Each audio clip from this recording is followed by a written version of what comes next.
nessa primeira formação nossa. O nosso colégio, ele acredita, né, e ele defende o que a gente chama aqui de educação personalizada.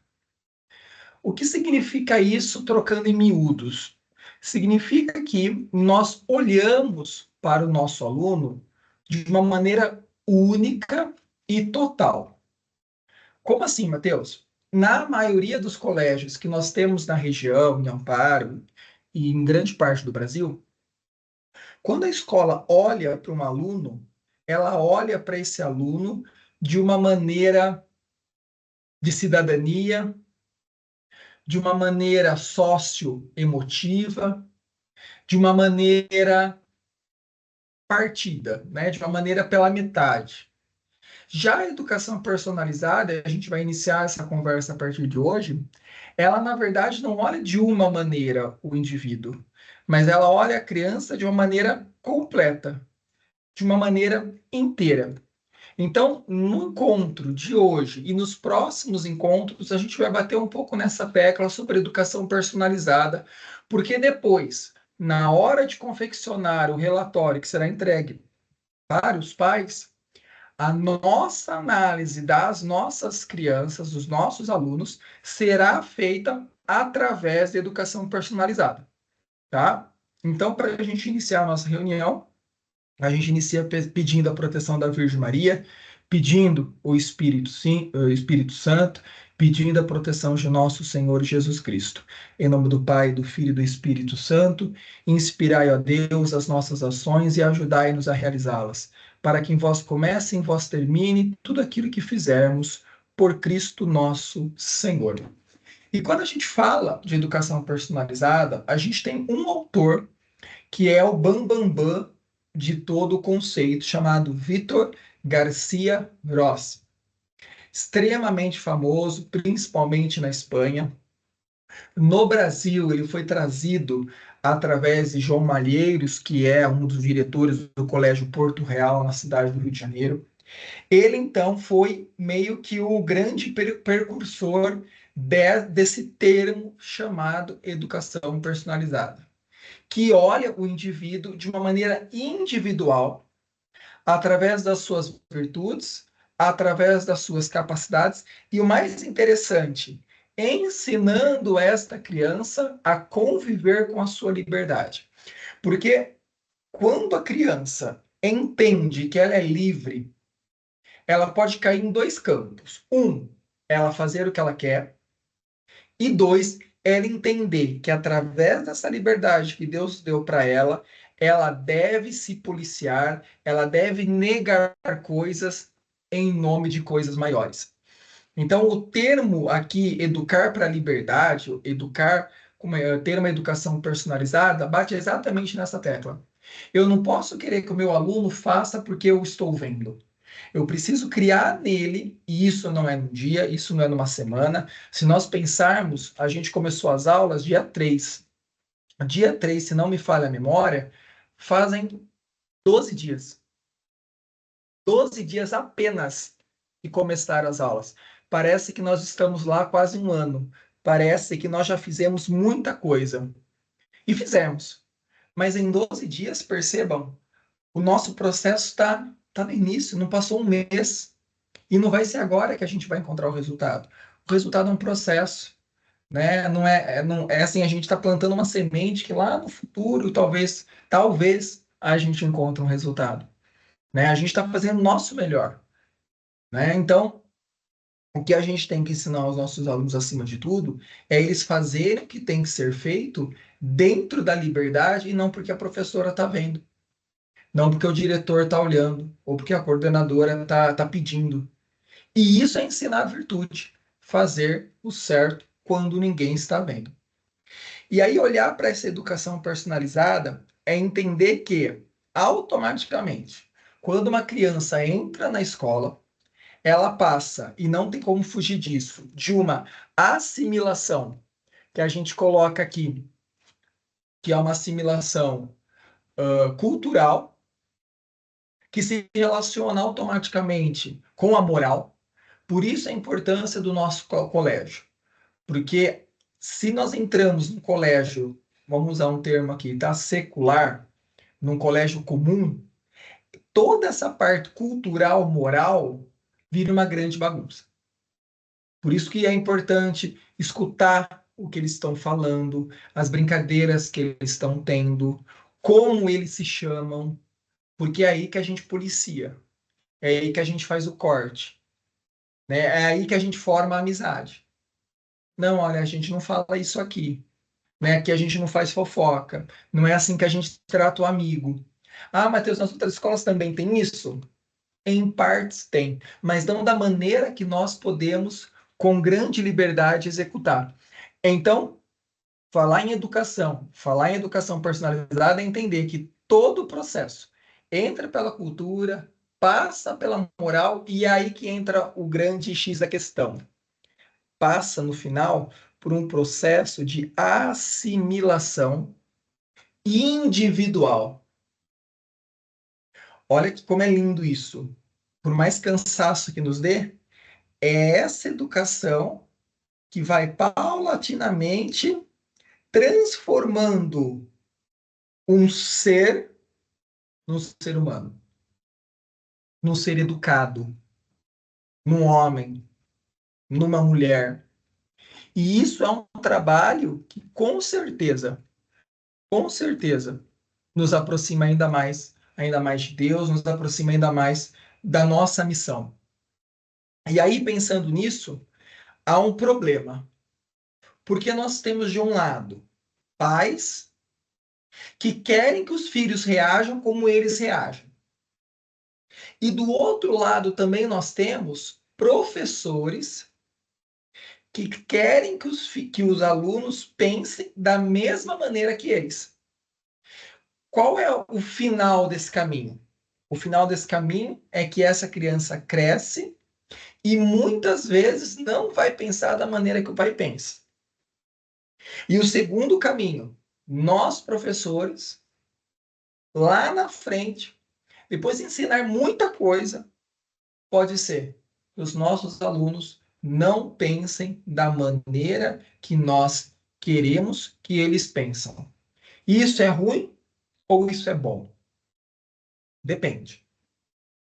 Depende por quê? Depende no sentido de se eu eduquei de uma maneira correta, e eu estou falando pai, professor, se eu pai, se eu mãe, eduquei de uma maneira correta, mesmo que meu filho pense em algum ponto diferente daquilo que eu penso ou daquilo que eu ensinei, ele tem a base sólida para poder ser uma alma de critério. E no final, é isso que vai importar para a gente. Que os nossos filhos saibam ter critério, saibam dar valor, saibam hierarquizar as coisas. No final da história, eu, professor, quero que o meu aluno saiba. Não, ele pode não gostar do mesmo santo que eu, ele pode não gostar do Frei Gilson, ele pode não gostar de música gregoriana que eu gosto, e não tem problema disso. Mas este aluno, esta criança, esse filho tem que automaticamente ter uma alma de critério, ou seja, saber dar valor ao que realmente importa. A uma vida de bondade, a uma vida que busca a verdade, né? Uma vida que busca a beleza. Ou seja, ele tem que ser santo. Então a gente precisa tomar muito cuidado para não querer que os nossos alunos ou os nossos filhos sejam nossas cópias, porque isso retira a individualidade. E quando eu estou falando individualidade aqui, eu não estou dizendo ele fazer o que ele quer. Negativo. Mas a gente sabe, pega lá quem tem dois, três, quatro, cinco filhos. Cada um é um de uma maneira, de um jeito, de uma forma. E se eu quero que todos sejam cópia e xerox do pai ou cópia e xerox da mãe, eu mato neles a unicidade que Deus concedeu somente àquela alma que é meu filho. Então, qual é a minha função como pai? Qual é a minha função como professor? Fazê-lo ser o sonho que Deus quer. Fazê-lo ser humano. Fazê-lo ser completo. E é aí que entra a nossa educação personalizada. A nossa educação personalizada toca nesse ponto, ou seja, o meu aluno, o meu filho, tem que ser a melhor versão possível que Deus quer que ele seja, para justamente na liberdade que o mundo concede a ele, ele saber valorar, ele saber colocar pesos e medidas nas coisas. E aí que tem um problema na educação. E o problema que a gente encontra na educação é justamente a sala de aula.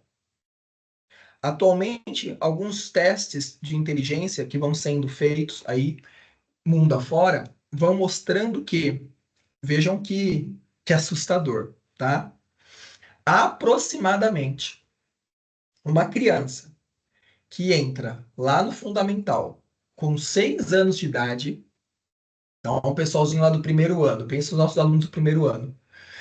Esses alunos possuem uma diferença mental,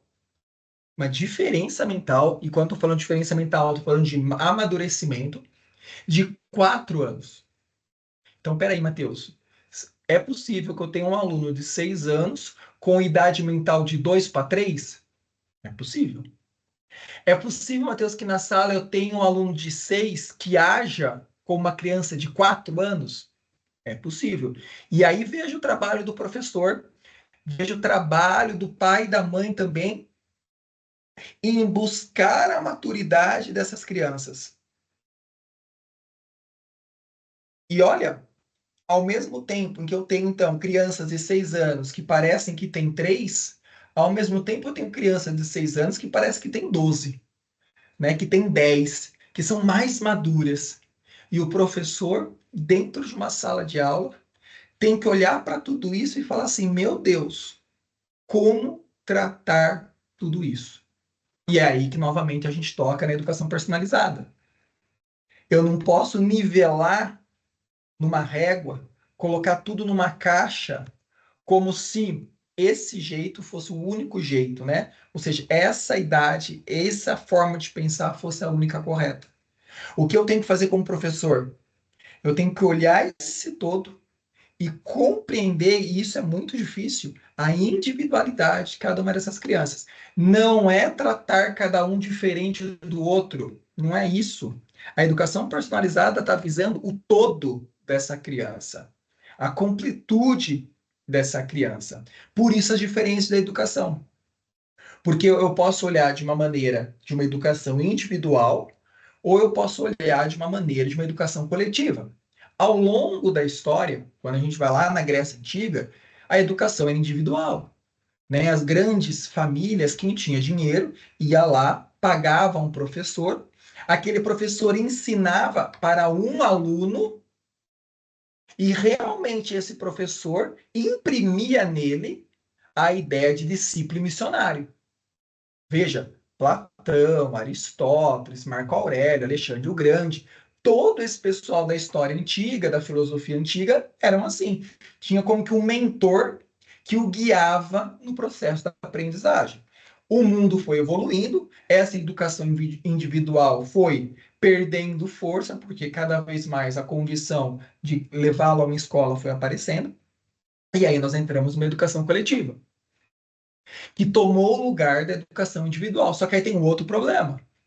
O que faz a educação coletiva? Coloca todo mundo na mesma régua, coloca uma meta e todo mundo tem que atingir. Todo mundo tem que andar junto. Todo mundo tem que, ao mesmo tempo, atingir um determinado objetivo que aquele professor colocou como uma meta para toda uma sala. Seja uma sala de 5 alunos, de 20, de 50 alunos. Qual dessas educações estão corretas? Ah, então a gente tem que olhar para a educação individual? Não, a gente não tem que olhar para uma educação individual, porque a gente não tem gente suficiente para isso. Ah, então, Matheus, a gente tem que olhar para uma educação coletiva? Não, também. Tanto a educação coletiva quanto a educação individual, elas formam parcialmente. E quando a gente olha no fundo da questão, elas acabam sendo incompletas. Por que elas são incompletas? Elas são incompletas basicamente porque, lá na educação individual, a gente isola o sujeito vive sozinho, ele e o professor, não existe mais nenhuma possibilidade de relação social, né? Ou seja, há uma secura, eu escrevo ali, ó, seca, a principal fonte de fecundidade da vida humana, que são as relações com as outras pessoas, né? O sorriso de alguém, o abraço de alguém. Então, há uma secura disso, porque é eu e o professor o tempo inteiro. Automaticamente, essa criança acaba pegando o professor como uma referência e ele se torna a exclusividade desse todo da aprendizagem. Mesma coisa o inverso na educação coletiva. O que você tem ali? Você tem um monte de criança que tem que caminhar da mesma maneira, para o mesmo lugar, na mesma velocidade, de acordo com estímulos educativos que o professor lá na frente concede. Ah, mas Mateus, não é isso que a gente tem que fazer? Todos os alunos andarem ao mesmo tempo, né? Todos estarem no mesmo nível, né? Na mesma fluência leitora, aprendendo e fazendo as mesmas coisas? Sim, é essa a nossa meta de educação.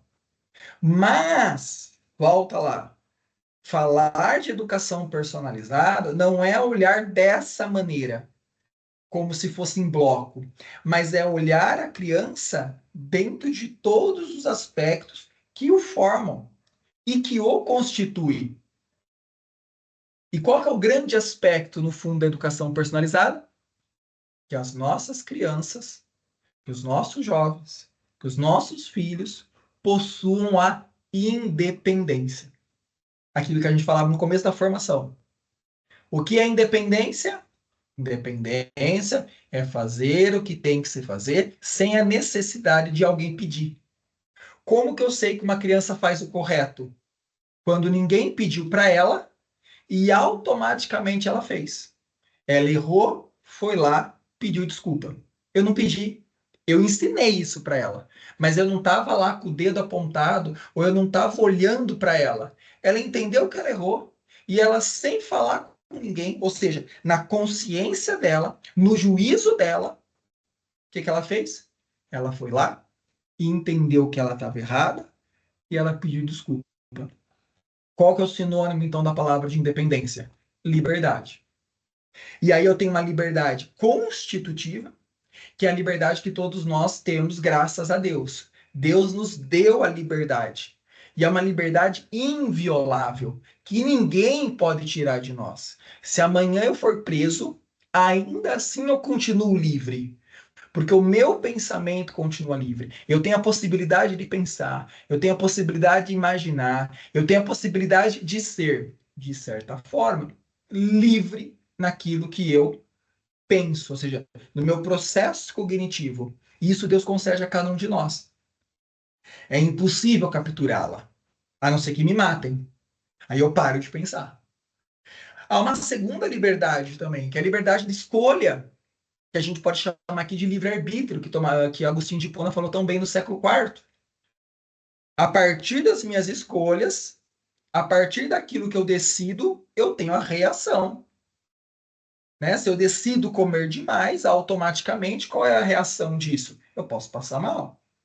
Então, a liberdade de escolha me coloca na condição de entender que toda ação tem uma reação, que todo ato tem uma consequência. E isso não é espontâneo, tá? A liberdade de escolha não é espontânea, mas ela é sim uma relação de desejos. Eu quero isso, não quero aquilo. Eu preciso disso, daquilo eu não preciso.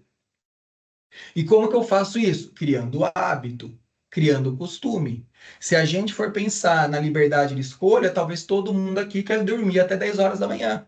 Mas o que que a gente faz? A gente arruma a nossa liberdade no hábito de acordar cedo.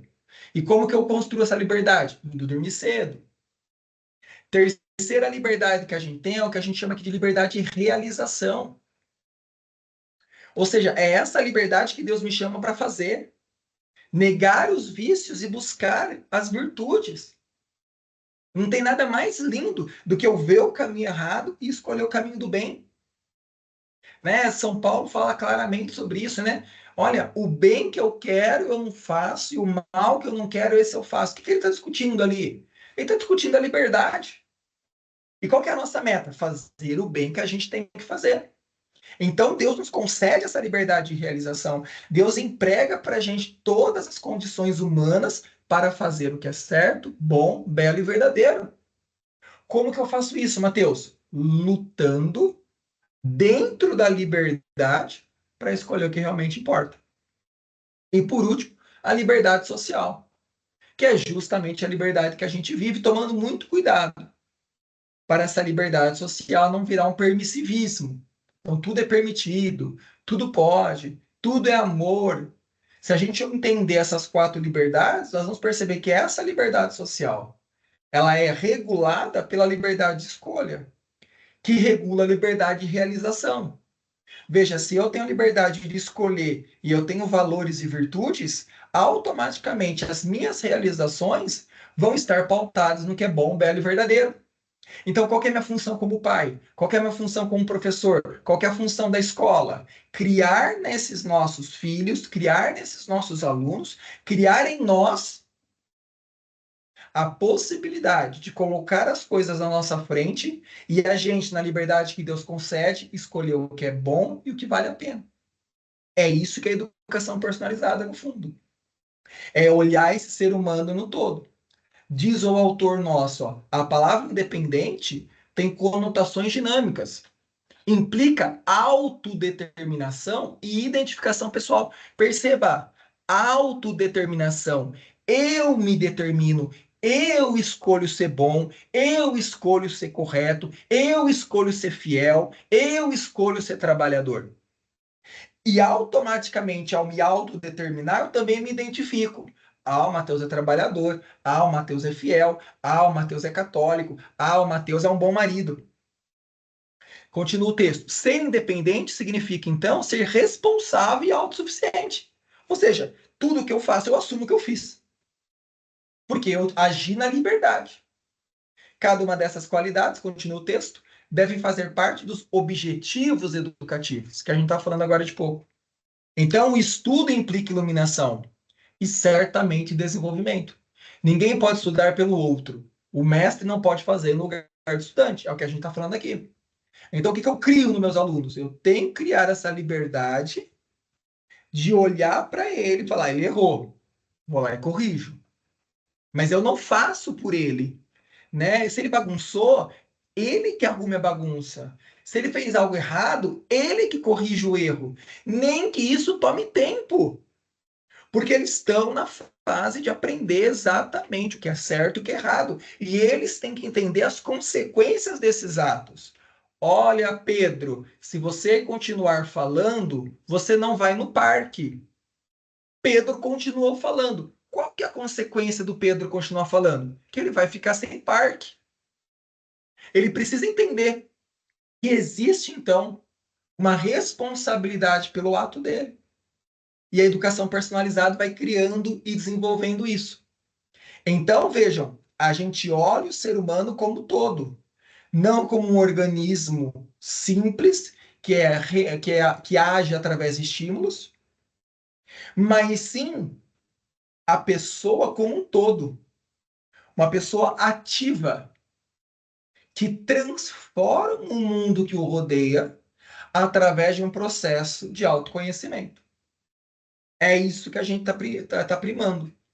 E para finalizar a formação de hoje, as 3 bases da educação personalizada: singularidade, autonomia e abertura. O que significa cada uma delas, Matheus? Simples. O que é ser uma pessoa singular? Uma pessoa única. Você tem noção que aquele aluno que você dá aula é único, que Deus fez de uma maneira só, que é uma alma para sempre. E exatamente por ele ser único, nós temos que valorizar isso. Na hora que a gente estiver cansado com aquela criança que apronta mais, com aquela criança que é mais difícil, com o nosso filho, né, que às vezes não nos escuta, se a gente parar e pensar, meu Deus, ele é único, não existe outro no mundo, Deus o colocou na minha vida. Pronto, eu retiro força da onde eu nem sei. Né? Eu me espremo ainda mais, né? Mais uma gotinha de suor cai para eu tentar transformar essa alma.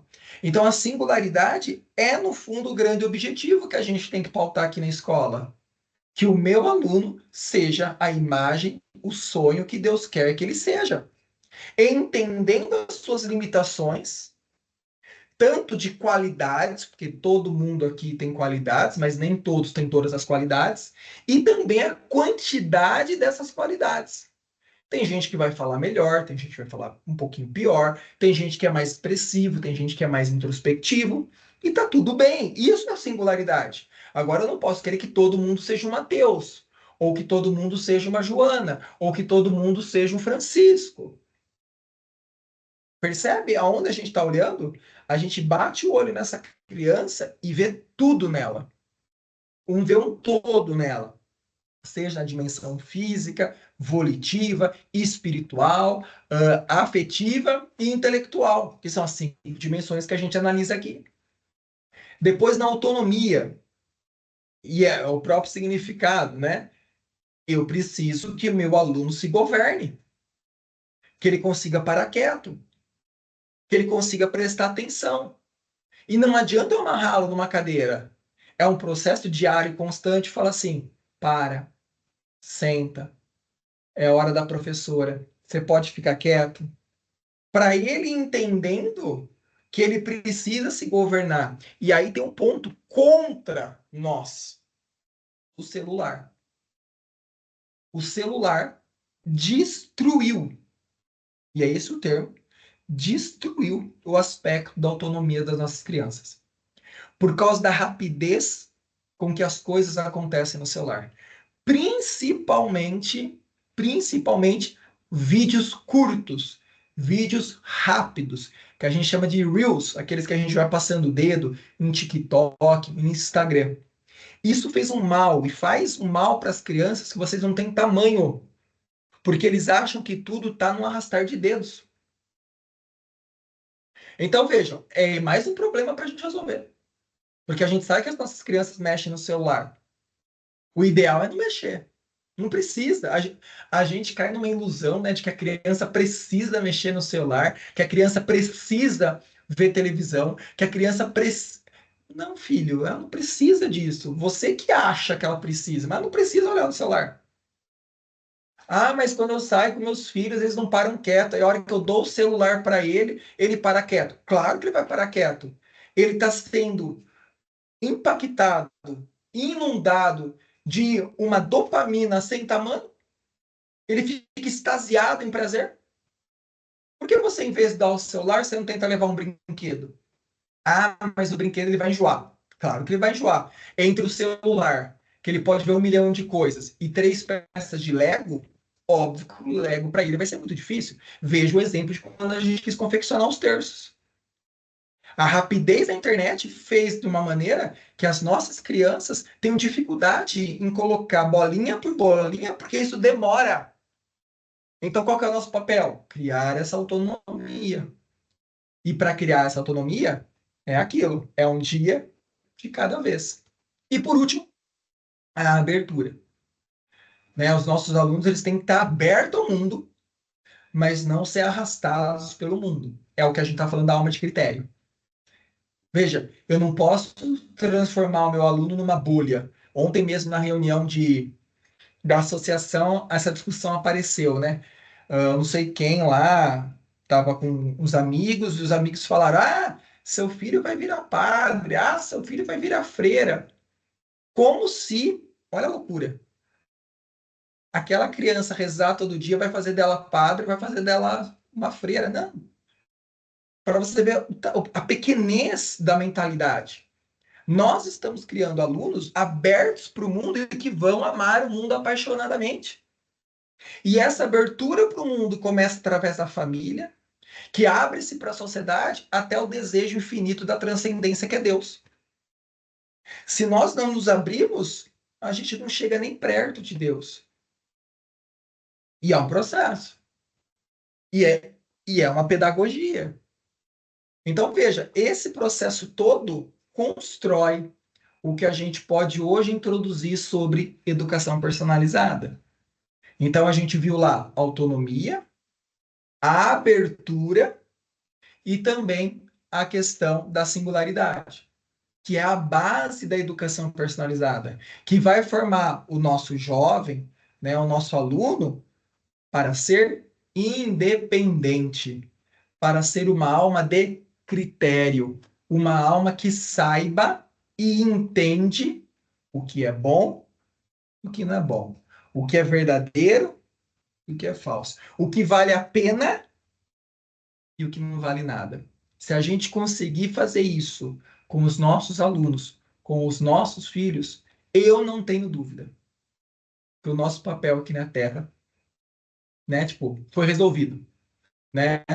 Nossa missão foi cumprida se os nossos alunos saírem daqui um dia, lá na terceira série do ensino médio, vivendo uma vida, trabalhando, estudando e sabendo que a família é mais importante que a rua, que Deus é mais importante que a família, que ele tem que trabalhar, que ele tem que correr atrás, que ele tem que ser um homem digno, que ele tem que ser uma mulher fiel, que ele tem que amar os seus filhos, que ele tem que participar da educação dos seus filhos. É para isso que o colégio existe.